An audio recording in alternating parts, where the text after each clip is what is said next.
Jai Shri Mataji. Good evening, everybody, and welcome to our online collective meditation. Let us raise Kundalini and give ourselves bandhan to settle into a collective mood, a meditative mood. And then let us bow down together to our Divine Mother.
Divine Mother Sri Mataji,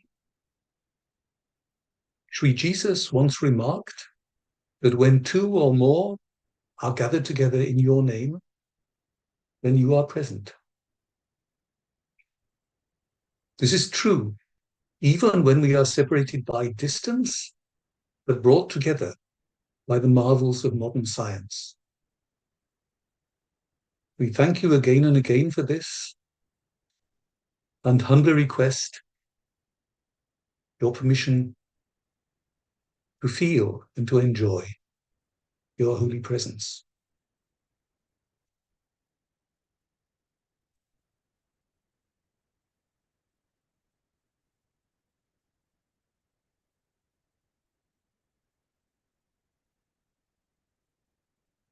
Divine Mother Sri Mataji,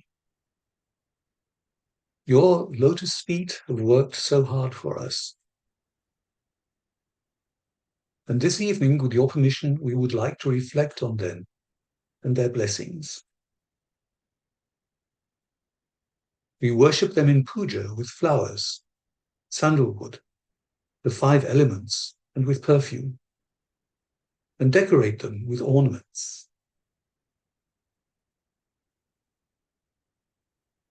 Your lotus feet bless and comfort the entire universe.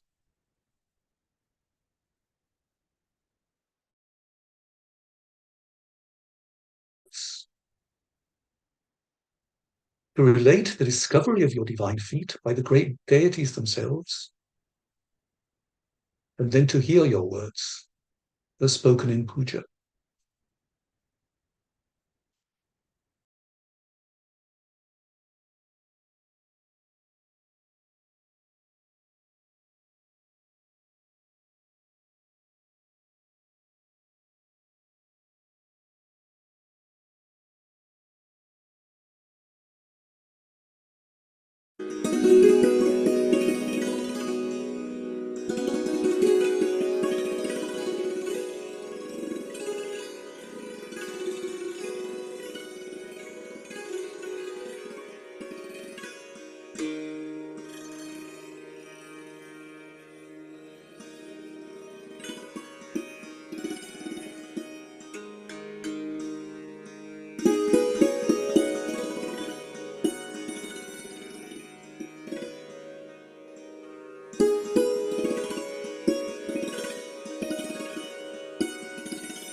The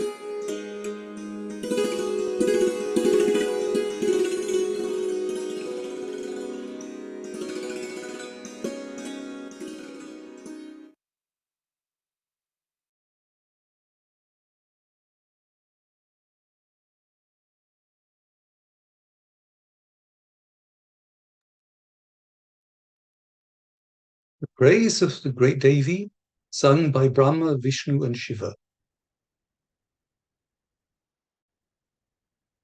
Sri Vishnu suggested that we should approach the Devi. The most worshipful Mahamaya will certainly grant us boons. We will go fearlessly and start paying homage to her lotus feet. If the doorkeepers resist, we will stand there. And from there, we will respectfully sing her praises.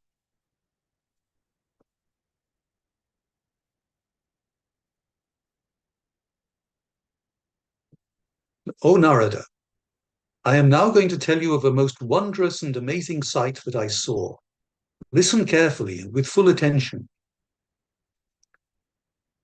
The holy feet of Bhagavati Bhuvaneshwari were soft and white and delicate like lotuses. The nails of her toes were like polished mirrors. In those nails, I could see the entire movable and immovable Brahmandas, that is, the universes. Brahma, Vishnu, Rudra, Vayu, Agni, Yamaraj, Surya, Chandrama, Varuna, Kubera, Indra, the mountains, the seas, the rivers, the Gandharvas, Apsaras, Vishvabasus, Chitraketu, Shvet, Chitrangad, Narada, Tumburu, Aha, Huhu, and the divine doctors, the Ashwini Kumars, and the Vasus, the assembly of ancestors, Sheshnag and other serpents, the Kinnaras, reptiles, demons, Brahmaloka, Vaikuntha, and Mount Kailash. Truly, I saw the whole universe in the nails of the toes of Goddess Bhuvaneshwari. I saw this. I also saw my birthplace, the primordial lotus, and I saw myself, I, the four-faced Brahma, seated on this lotus. I could see Sri Vishnu reclining on the coils of the great serpent Sheshnag, and the demons Madhu and Kaithab were also visible.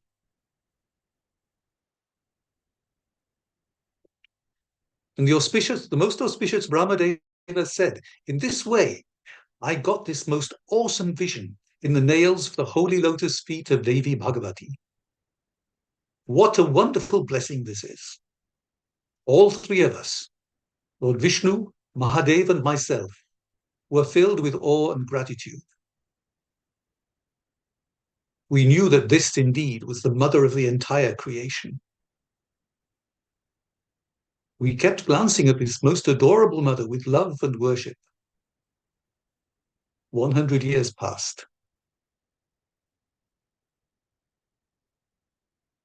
And we meditated upon the great lotus feet of the great goddess, in whose toenails the cosmos was visible.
Nirmala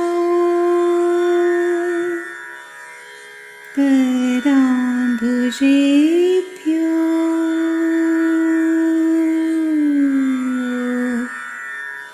नमो नमः।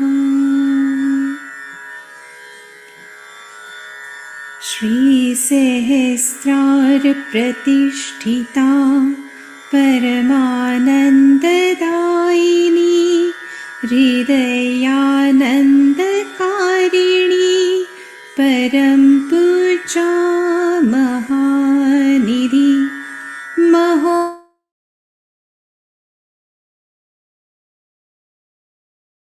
पवित्रता शीतल आनन्द भावना उपशिरस चित् उद्धारत्री भक्ति अमानितादायिनी परमचैतन्ययोगदा कामधेनु तुष्टिपुष्टिसुखप्रप्यायना नित्या विघ्नप्रतिसमाधान सूक्ष्मतरनिर्मोचका ब्रह्मैकत्वज्ञानदाता निर्मला तत्त्वदायिनी निर्विकल्पप्रस्थापिनी स्वर्गद्वारसनातना भक्तरक्षित्री वरदा निर्वाणशान्तिदायका कलकी भानोद्भेदा देवी सर्वानन्दस्वरूपिणी आनन्दवर्षा गङ्गोत्री जीवनार्थसम्पूर्णका परमचैतन्यसाक्षिणी परमतत्त्वज्ञानदा शून्यस्थिति अनुभावका स्थूलसूक्ष्मदेहातीता पादार्थज्ञान सत्य अभिमुख्या प्रयासलाभदा जगन्मिथ्या प्रवचना ब्रह्मतत्त्वप्रापयित्री सदा व्यवस्थाना स्वर्गराजभूमिप्रणादिका साक्षात् श्री आदिशक्ति माताजी श्री निर्मला देव्यै नमो नमः। श्री निर्मला देव्यै नमो नमः। श्री निर्मला देव्यै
giving to be back in Australia.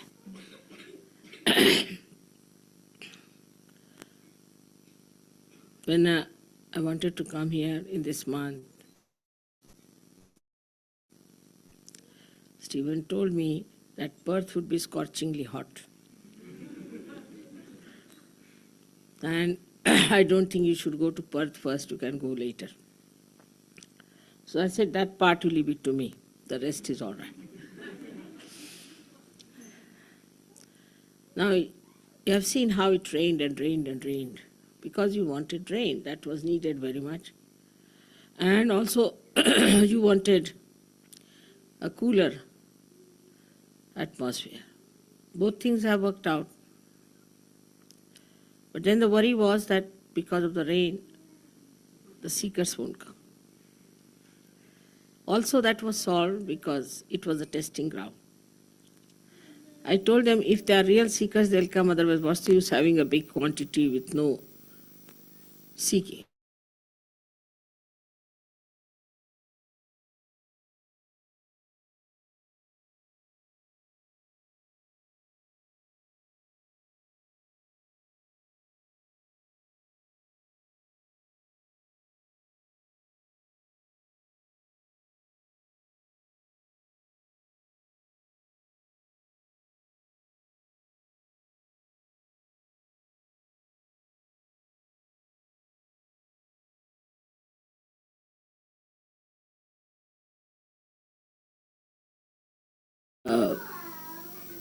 Crops, for your fruits, for everything.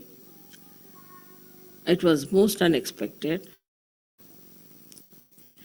And then you got it cooled down so that our programs could go on well. Then you got the real seekers and the real seeking. But the electricity went off. Now see the good point of electricity also. Because electricity went off, we had those candles. And all the booths I saw were just burnt with these candles on.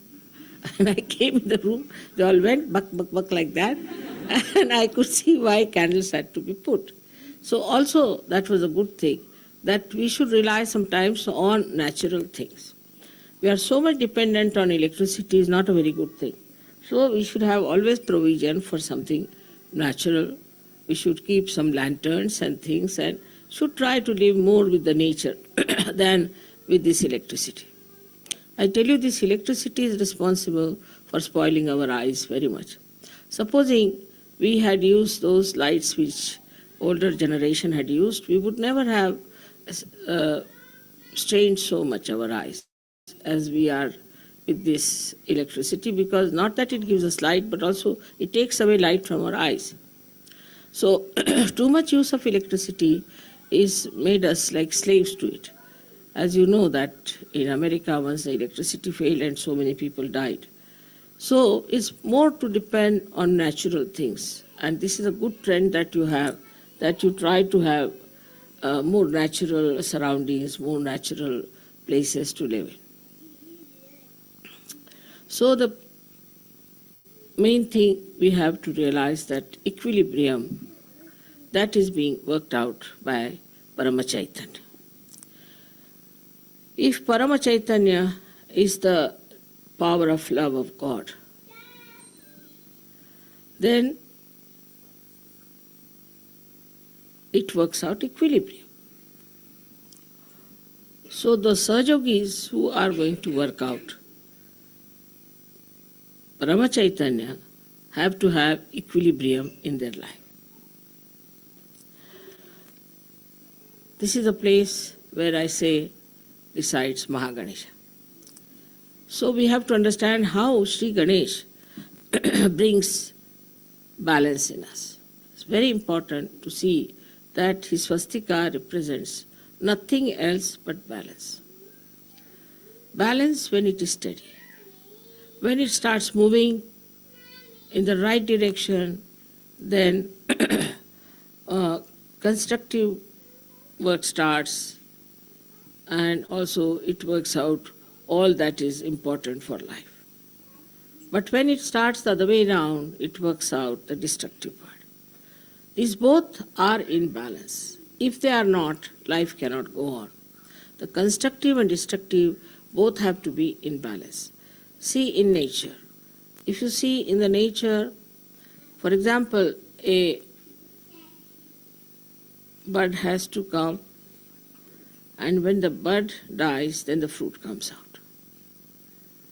The tree has to evaporate its water to the sky. If it does not, then it won't rain. It won't trigger the rain. But during winter season, it has to drop out its leaves, because these leaves have to die and fall onto the ground to nourish the mother nature with nitrogen. Then during summertime, again they come back.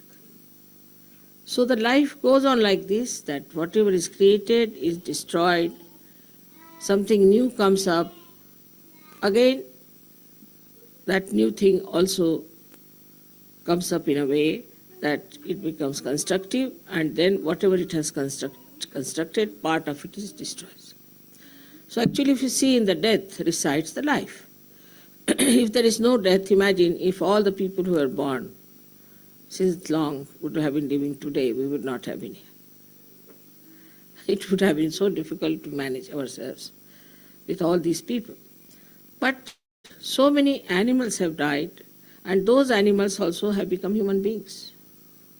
So many human beings have to die to get other people to come on this earth, and that you have to take some rest and come back again. So the death is just a change of life. Without death, life cannot exist. It's a balance between the two. So a Sahaja should never be afraid of death. He should never be afraid of death. Because if he is going to die, it is only going to be another life where he rests for a while and comes back with greater enthusiasm, with greater energy.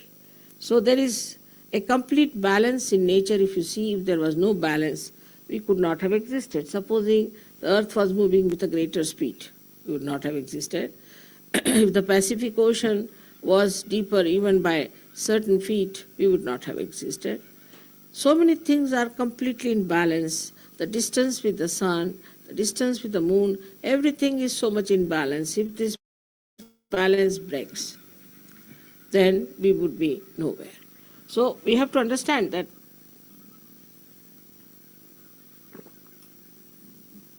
all this is done by Sri Ganesha.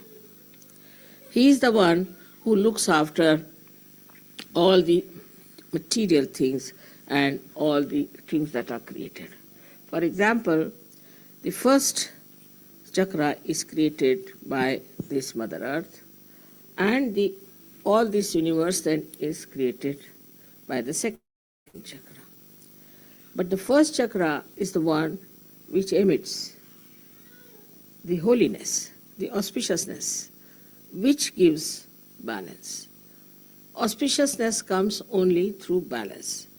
So I find people, when they have lost their balances, they go to the right or to the left. People are very righteous, extremely righteous, very good Sahajogis, nice, but there is no love. Without love, righteousness has no meaning. Love doesn't mean that you indulge into anything, but you must have detached love and responsibility. So in our life, we should see if we have that balance or not. It's very important if we have to see Sri Ganesh. Sri Ganesh, as you know, is on Muladhara. He controls all our senses as far as the Muladhara is concerned, especially all the excretion. So we are not people who believe in the indulgence of it, neither we believe in the detachment of it, but in the balance. That's why you all have to be married, you have to have a proper physical life, and that you should have proper children and lead a very sensible, dignified married life. That is very important. But love should be there. There should be love between husband and wife, between children and parents and everyone. If one person goes into imbalance, the whole family goes into imbalance. To establish a family sweetly and nicely is also an art. And if both of them agree, and say that we will do this way, I'm sure it's not difficult because you are Sahajogis, you already know the quality of balancing. What I find in the West now is the balance has gone really on the rocks. Because, see now, there are all kinds of problems of homosexuality and this and that and all. This is just because of imbalances. People have gone to that limit. Another is asceticism, where our people are ascetic, made ascetic, like in TM and all that. They have taken to these things. Because these are unnatural things. Natural is to be in balance. If you are not in balance, then things go off and you become either too much of something and nothing of the other. That's how people suffer. So from Ganesha's chakra, we have to learn what are we doing. So sometimes we have to say accumulate things, we have to consume things, and then we have to throw them away also. It is not that whatever we consume is just stored up within us or in the house. So we must also learn how to throw away things and how to take inside. This is in our household, in our thought also. In our thought also, when we receive some thoughts from anywhere, we should only digest that is good for us and is digested because of Param Chaitanya. The rest should be thrown away. We shouldn't bother. Like yesterday somebody met me, you said, Mother, I am a Catholic and I cannot get out of Catholicism. She is supposed to be, she wants to do Sahaja Yoga. Then I said, you stay in Catholicism because there is no question of balance. But in Sahaja Yoga, whatever good of Catholicism means that you have to worship Christ. That part is all right. The rest, whatever is nonsensical, has to be thrown away. So the whole atmosphere that you face of thoughts, of ideas, of books, whatever you read, you must develop a capacity to consume that is good for you, and whatever is bad, you should throw away. I must say in Austria, people are really doing that very well. Somebody is now doing research on Quran. He is taking out all the essences of Quran which are in balance. Quran talks of balance, talks of that you must have balance, equilibrium. It talks of it. And so he has taken that point. And now he is taking out all that creates imbalances in the Islamic book called Quran, which people have used for imbalances. On one point, you can show how they have gone deviated from their path. Deviated means they have gone into imbalances. For example, Christianity now, you can take it very clearly that they didn't use Ganesha's principle there at all. But all throughout is written that you have to look after yourself in a moral way. That in the Old Testament is written that, not coming? You can't hear me? I think you can, but it's on a taping. Now in the Old Testament it is written, thou shalt not commit adultery. But Christ has made it even subtler, very subtle, because he's at Agya, controlling the eyes. So he said, thou shalt not have adulterous eyes. But the Christians have crossed all the limits of adultery, all the limits. I mean, I don't know to what limit they are going to go now. I mean, it's really, they have gone amok, the way they are going into this kind of a experimentation. And then what will happen to your children? What will happen to your society? That's what is happening now in complete imbalance. Completely in imbalance, all these societies where they are using adultery as a style of life. What Christ has said, just the opposite that. Same as Sri Krishna has said that in everybody resides the spirit. Then everybody is just the same. How can you have caste system? You can have at the most caste system according to the work that you are doing. But you can't have caste system according to the birth. You cannot have. I mean, it's so plain, clean. You can see it so clearly. He has said it that everybody has got the Spirit. So everybody can ascend. Christ has said the same thing. He has not said that women don't have the Spirit or men have the Spirit. And look at the way these people are talking, that they cannot have ordination. Of course, I mean, ordination itself is humbug. But still, I would say... But to deprive someone of certain rights because they're women or men is something absolutely, I should say, nonsense. It has no relevance to dharma, because dharma means balance. Dharma means balance. The one who has balance is the man who is dharmic, who is in the center. If you are in the center, say you take, a balance. It's called as balance it, but in Hindi it's called as tarazu. Now you hold it in the hand. It's called as balance. Can you imagine? Hold it in the center. The center of gravity of that balance is in the center. Now, if you go more on this side, this will go down, or you go on this side, it will go down. But if you are at the gravity point, you cannot move this side or that side. Can you imagine the gravity is coming from Mother Earth? And Mother Earth has made Sri Ganesha. So this gravity point within us is to be maintained. And this gravity comes very natural to human beings. It's not to be adopted or anything. If children are told about their gravity, about their dignity, about their greatness, they will immediately develop it with a great pride that we are something special and that we have to have this gravity within us. Now this gravity gives you what you call is a kind of an attraction. Anybody who is grave doesn't mean that you pull a big face. It never means that. But gravity means that you are not disturbed easily by any turmoil or anything. Gravity means so many things, as you can see from Sri Ganesha's character. That gravity means you are the one who is standing in the center. A person who sees everything, doesn't get disturbed, doesn't get tempted, is self-contented, doesn't ask for anything, doesn't need anything, doesn't take revenge, forgives. Because he has no way to get out of his gravity. He's just bound there. Now somebody takes a revenge and runs away, all right, go away.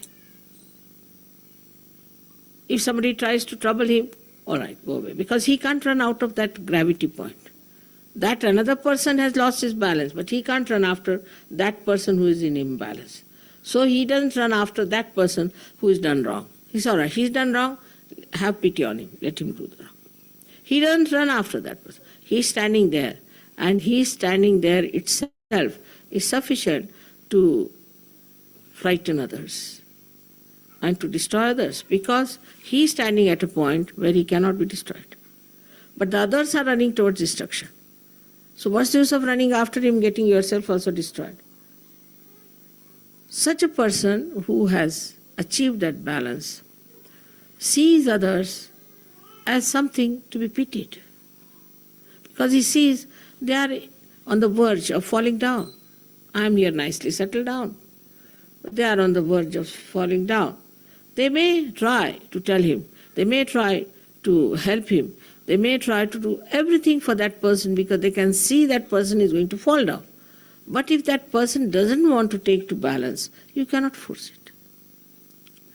So the Ganesha's greatest quality is that he has gravity. With that gravity, he sits down on this Mother Earth.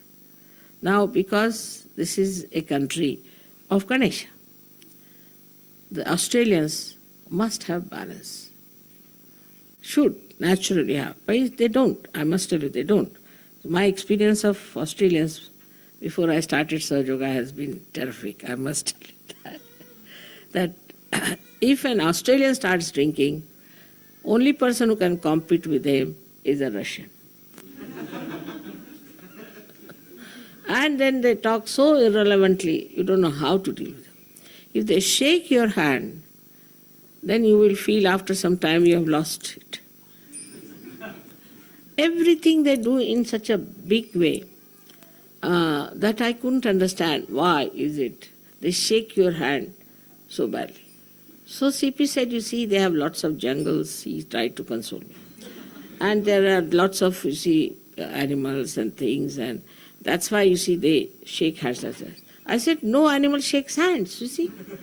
How have they learned from the animals? I can't get this explanation, all right. On the contrary, they are extremely gentle.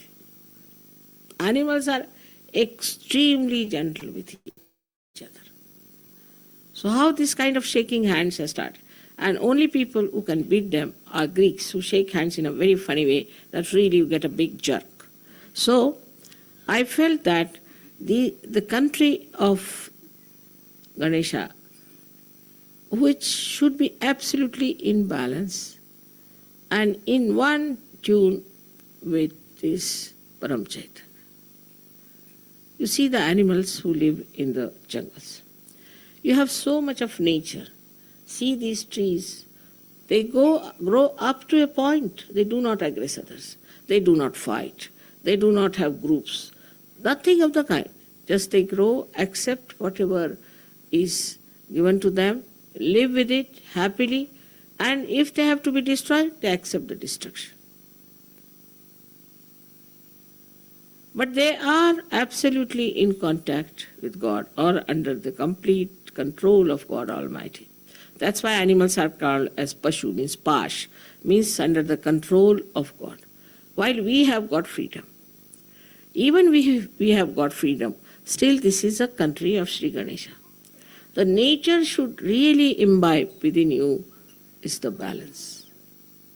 And the balance should come in such a manner that your whole character, your own temperament should show that balance within you. But what I find is the most difficult thing in Australia, that there are groups and people fight and lots of problems with that. It surprises me how can in the country of Ganesha where there are Ganas, see all Ganas are here, if Ganas start fighting with each other, what will happen? Supposing the antibodies in our body start fighting with each other, then what will happen to our body? So you are like Ganas. You are specially blessed people to be born in this special country. And after all these achievements that you have made, if you are going to take these absolutely nonsensical things of the countries which are overdeveloped, have lost their balance, then what's the use of being born in this Ganesha's land? In this Ganesha's land, you have to have a complete balance within yourself. That's what I expect from the Sahyogis of Australia, that they have to give to the whole world the sense of balance of Sri Ganesha. On the contrary, it is being reported to me that every time we have our program in Ganpatipule, people have noticed that there are groups in Australia, that people are not clean-hearted. They talk ill of others. And they told me, warned me, Mother, be on the lookout why it is happening. They speak something behind their backs and try to convince the people of other countries about it. Of course, they being so clean that they don't like it. They don't want to hear it from Sahyogis. They don't want to hear against anyone who are Sahyogis. So they informed me, Mother, this is a very serious thing, and certain things they have told me are really very serious. So now we have to first decide that we should bear no grudge to anyone. How can you bear grudge to anyone? We have to be forgiving. All the time forgiving. Somebody has said it, all right, doesn't matter. As it is, English language, you know, is not very soft language. It's not a very soft language. And in that, if you say something, one should not mind. It's a very humorous language, but the humor sometimes cuts you out. But it doesn't matter. That's the defect of the language. But that doesn't mean that you should say harsh words to anyone, or you should be indifferent to anyone. To your duties, to your children, to your wife, to your husband. Indifference to anyone itself is tremendous harshness.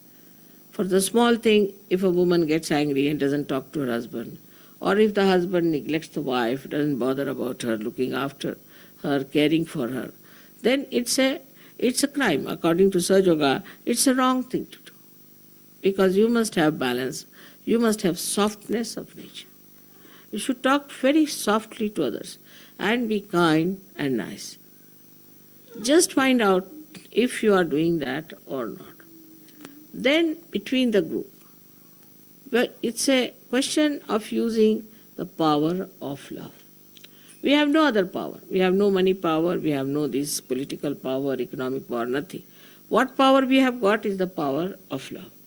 For that, when you talk to each other, one has to talk in a soft manner, extremely soft and kind manner. You'll be surprised, I must say, in my experience, I have found Germans like that. Extremely soft to each other, extremely gentle. I mean, I can't believe these Germans who killed the whole world once upon a time. Now in SYUK, suddenly they have realized what a horrible thing we have done. And SYUK, I tell you, that extremely gentle. You scratch anyone and you'll be surprised that all of them, all the SYUK are extremely gentle. While the Italians, I used to think, would be very gentle because they have art, culture, everything, and they produce such nice things. But on the contrary, I find that Germans can beat them. It's beautiful German SYUK is there. They hate neo-fascism, they need all that. They said, we've had enough of it, we had such a bad name all over the world. If they know we are Germans, nobody wants to look at us. And what are these people? So they have become extremely gentle from one end to another end. And this gentleness really brings them out, because everybody is so surprised that Germans could be that gentle, so sweet. Now look at Sri Ganesh, how gentle he is, how sweet he is, and how innocent he is. His ways are so gentle, how he works on you, how he makes things for you, how gently he does all these things. Like, see now, you cannot see this flower opening. In my room, you put some flowers, they started growing. You can't see their growth. If you put a very camera of a special nature which can record, you can see it growing there. But you can't see. You can't see a tree growing. You can't see a flower opening out.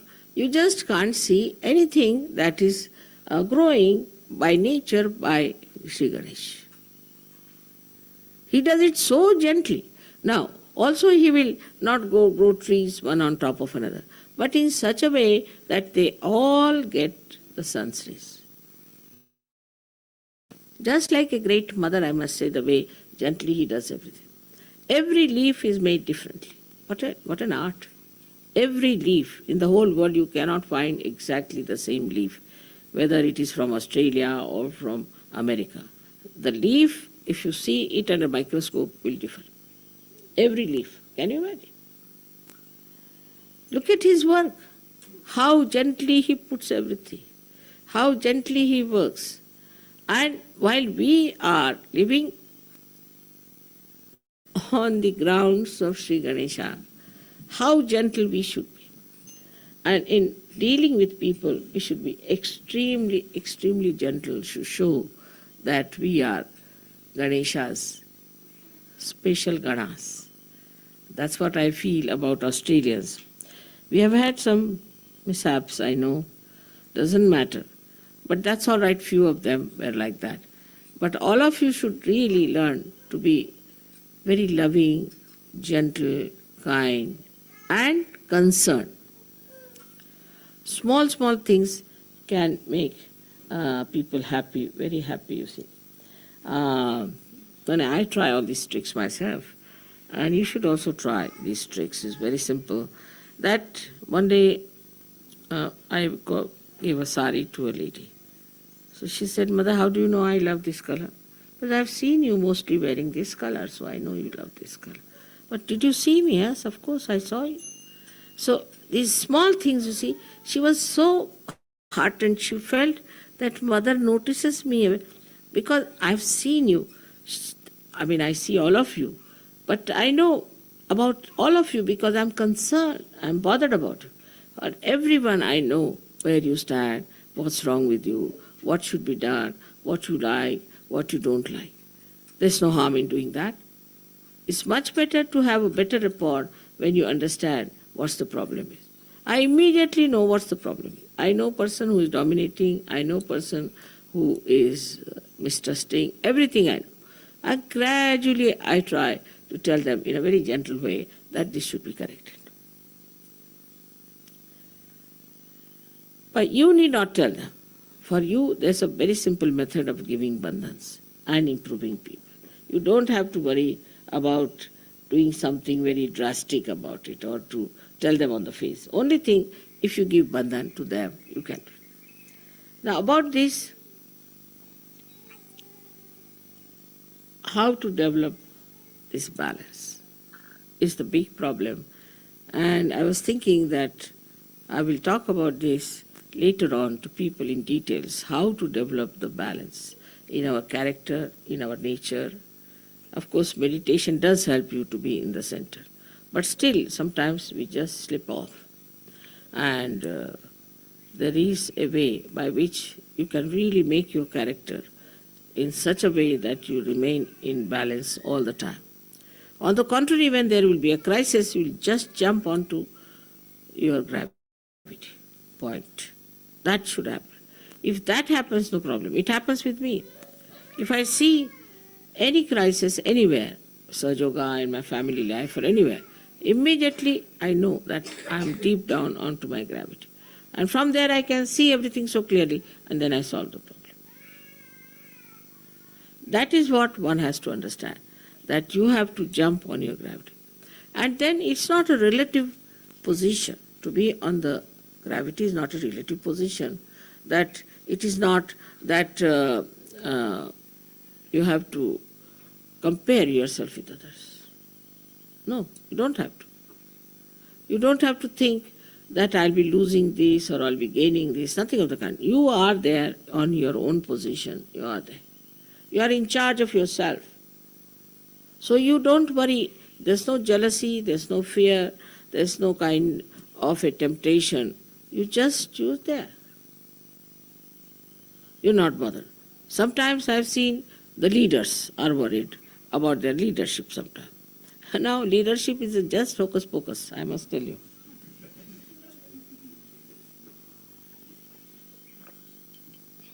If somebody says, Mother, you become the leader, I say, no, I know. I know that joke. So it's a joke. Leadership is a joke, you see. And if you know it's a joke, then only you will work it out better. Because, you see, there's nothing like hierarchy in Sahaja Yoga, as you know, we are all one, same. We cannot say that hands are better than feet and the feet is better than this, nothing of the kind. In the same way, everything is very important. And everything circulates, like the blood cells. So we do not say that this blood cell is good and that blood cell is bad. Or this blood cell is higher, that blood cell is higher. In the same way, everybody is circulating. So one should not have any fear. Also, fear of the leader should not be there. There's no need to fear the leader. If you are on your gravity, you keep to it.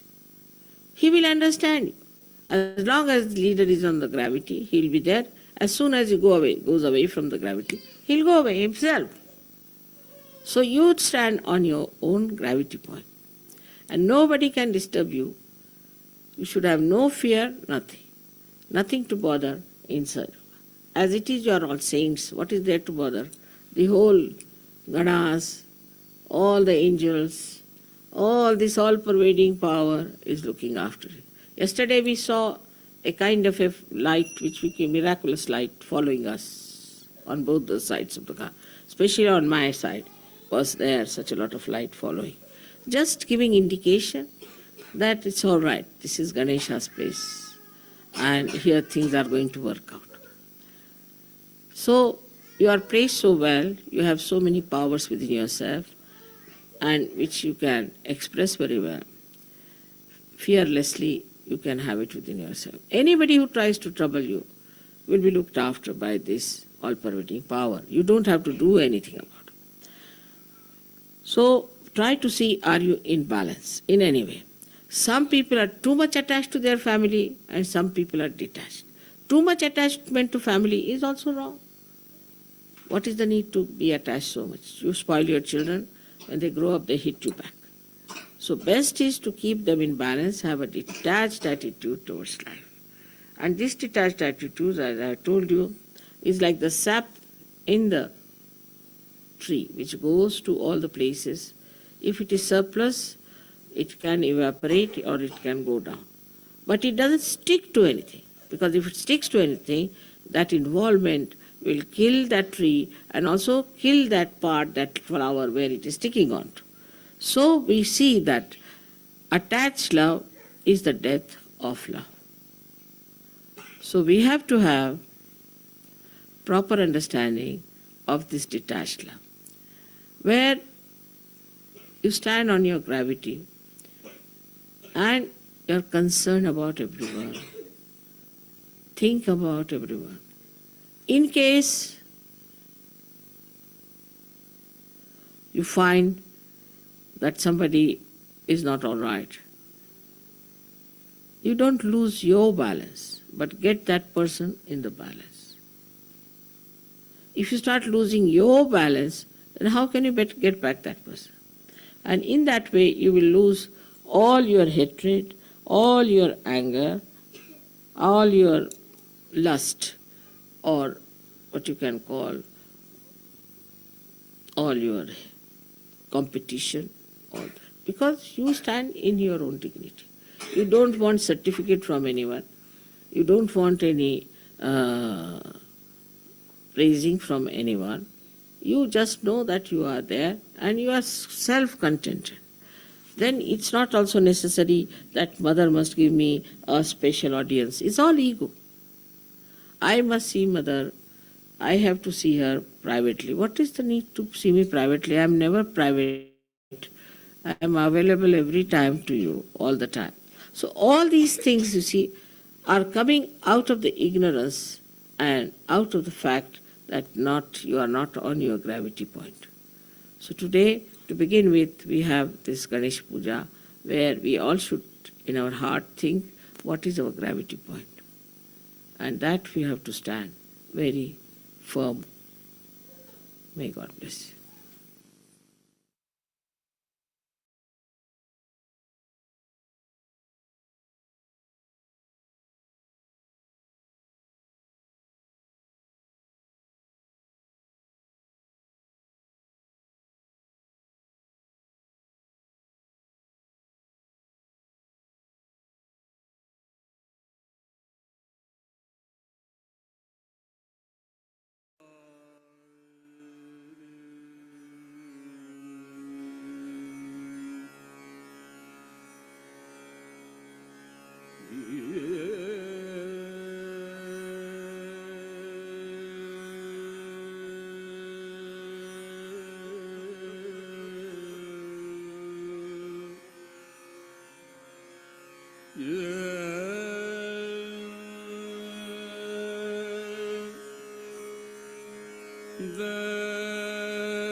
Shri Taji Namo Namaha.